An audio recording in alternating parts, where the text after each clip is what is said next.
They knew they were going to die, and they stayed anyway.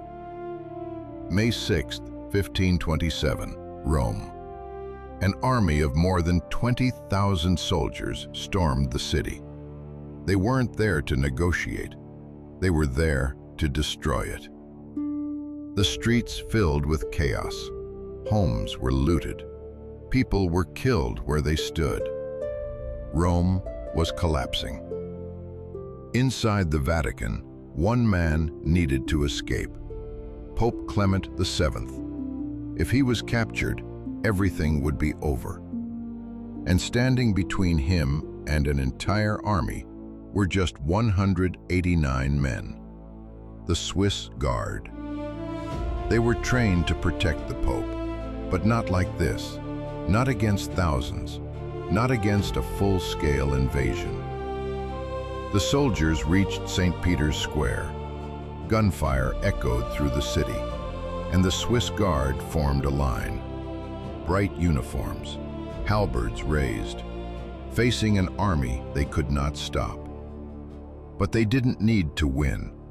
They just needed to buy time.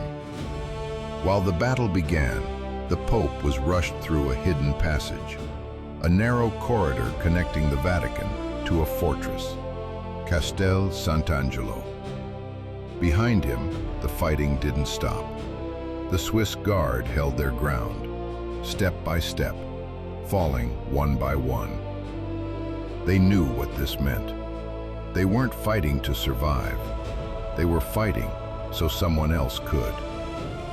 The army pushed forward, overwhelming, relentless, and still the Guard stood, until they couldn't anymore.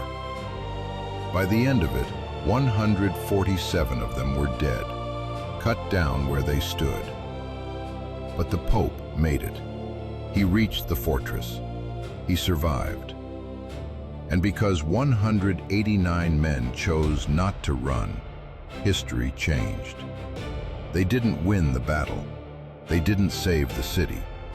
But they did their job, to the very last man.